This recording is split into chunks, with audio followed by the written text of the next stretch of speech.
नमस्कार मंडळी, स्वागत आहे तुमचं आपल्या चॅनलवर. आज आपण भेट देणार आहोत भारतातील एक अतिशय अद्भुत आणि ऐतिहासिक ठिकाण, जिथे दगडात कोरलेला सूर्याचा रथ आजही उभा आहे. हे आहे प्रसिद्ध कोणार्क सन टेम्पल. हा व्लॉग पूर्ण पहा, कारण आज मी तुम्हाला इतिहास, प्रवास आणि माझा बसचा अनुभव सगळं दाखवणार आहे. तर नमस्कार मित्रांनो, स्वागत आहे तुमचं आपल्या यूट्यूब चॅनलमध्ये. आणि तुमच्यासाठी एक नवीन व्हिडिओ घेऊन येत आहे तुमच्या सर्वांचा लाडका राहुल गायकवाड. तर आता आपण आलेलो आहे सूर्य कोणार्क मंदिर या ठिकाणी, आणि इथे कसं यायचं हे तुम्हाला मी व्हिडिओच्या माध्यमातून सांगणार आहे. तर तुम्ही पुरीवरनंसुद्धा येऊ शकता आणि भुवनेश्वरवरनंसुद्धा येऊ शकता. तर भुवनेश्वरवरून कसं यायचं हे तुम्हाला मी व्हिडिओच्या माध्यमातून सांगेन. तर आता आपण सगळं हे मंदिर बघणार आहोत. तर तुम्हाला माहिती आहे का मंदिरमध्ये कुठे मंदिर आहे ते?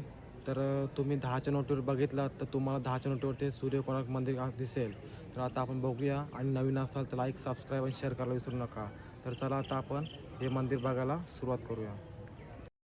तर आता आपण आपला प्रवास सुरू केला भुवनेश्वर येथून, आणि भुवनेश्वर ते कोणार्क अंतर साधारण 65 किलोमीटर आहे. इथून थेट बस मिळतात आणि आम्हीही बसने जाण्याचा प्लॅन केला. बस स्टँडवर खूप सहज बस मिळाली आणि तिकीट पण खूप स्वस्त होतं. साधारण 50 ते 100 रुपये. प्रवासाला जवळपास 1.5 ते 2 तास लागतात. मंडळी, आता आपण जाणून घेऊया या अद्भुत मंदिराचा सखोल इतिहास. कोणार्क सूर्य मंदिर हे भारतातील सर्वात भव्य आणि रहस्यमय मंदिरांपैकी एक आहे. हे मंदिर 13व्या शतकात गंग वंशातील महान राजा नरसिंहदेव पहिला यांनी इसवी सन 1250च्या सुमारास बांधले. या मंदिराचा सर्वात खास वैशिष्ट्य म्हणजे त्याची रचना. हे मंदिर म्हणजे एक विशाल सूर्यदेवाचा रथ आहे. या रथाला 24 मोठी दगडी चाकं आणि 7 घोडे आहेत, जे सूर्याच्या गतीचं आणि वेळेचं प्रतीक मानले जातात. प्रत्येक चाक हे फक्त सजावट नाही, तर ते एक प्रकारचं सन डायल म्हणजेच वेळ दाखवणारं साधन आहे. त्या काळातील लोक सूर्याच्या सावलीवरून वेळ मोजायचे. ही गोष्ट आजही वैज्ञानिकदृष्ट्या अचूक मानली जाते. या मंदिरातील कोरीवकाम अत्यंत सुंदर आणि बारकाईने केलेले आहे. भिंतींवर नृत्य, संगीत, युद्ध, दैनंदिन जीवन आणि विविध संस्कृतींचे दृश्य कोरलेले आहेत. यावरून त्या काळातील समाज जीवन आणि कलेचा उच्च स्तर आपल्याला दिसतो. कोणार्क हे नावही खूप अर्थपूर्ण आहे. कोण म्हणजे कोण आणि अर्क म्हणजे सूर्य, म्हणजेच सूर्याच्या कोणातून तयार झालेलं हे मंदिर. एक रहस्य. मंडळी, कोणार्क सूर्यमंदिराचा इतिहास फक्त एक कथा नाही, तर तो शक्ती, विज्ञान आणि कलेचा संगम आहे. ओडिशातील कोणार्क येथे वसलेलं हे भव्य मंदिर सूर्यदेवाला समर्पित आहे. हे मंदिर गंगवंशातील पराक्रमी राजा नरसिंहदेव पहिला यांनी 13व्या शतकात बांधण्याचा संकल्प केला. असं मानलं जातं की या मंदिराच्या बांधकामासाठी हजारो कारागीर आणि शिल्पकारांनी अनेक वर्ष मेहनत घेतली.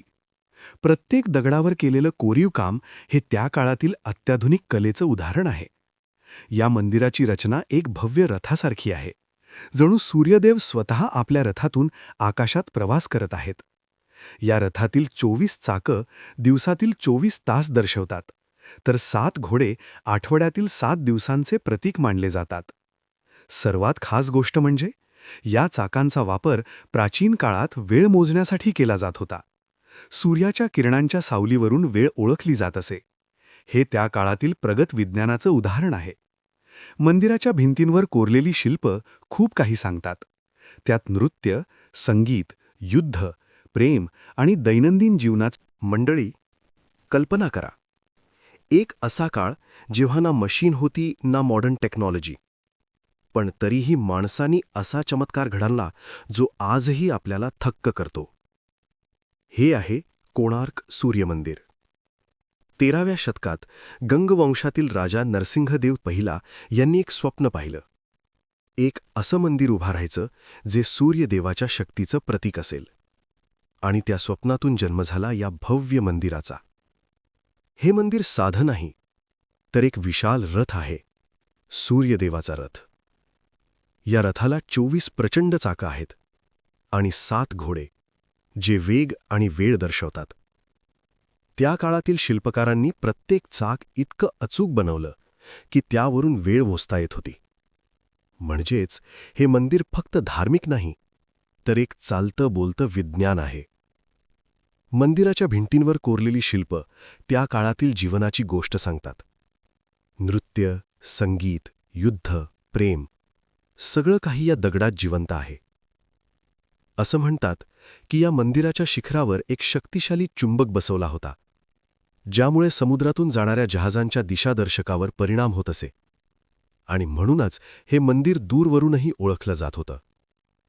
समुद्रकिनाऱ्याजवळ असल्यामुळे याला ब्लॅक पगोडा असं नावही पडलं. पण काळ बदलला, वादळं आली, नैसर्गिक आपत्ती आल्या, आणि मंदिराचा काही भाग कोसळला. आज मुख्य शिखर उरलेलं नाही, पण जे उरलंय तेही इतकं भव्य आहे की आपण थक्क होतो. आज हे मंदिर युनेस्को वर्ल्ड हेरिटेज साईटमध्ये समाविष्ट आहे, आणि जगभरातील पर्यटक इथे येतात. कारण हे फक्त मंदिर नाही, तर एक इतिहास आहे, एक भावना आहे, आणि भारताच्या गौरवशाली भूतकाळाचा जिवंत पुरावा आहे. म्हणूनच जर तुम्ही इथे आलात तर फक्त फोटो काढू नका, तर या प्रत्येक दगडात दडलेली कथा मनापासून अनुभवण्याचा प्रयत्न करा. तर मंडळी, कोणार्क सन टेम्पल हा अनुभव खरंच अविस्मरणीय होता. इतिहास, कला आणि विज्ञान यांचा असा संगम क्वचितच पाहायला मिळतो. जर तुम्हाला अशा अमेझिंग ठिकाणांची सफर करायला आवडत असेल तर हा व्हिडिओ लाईक करा आणि आपल्या चॅनलला सबस्क्राईब करा. पुढच्या व्लॉगमध्ये पुन्हा भेटूया. धन्यवाद.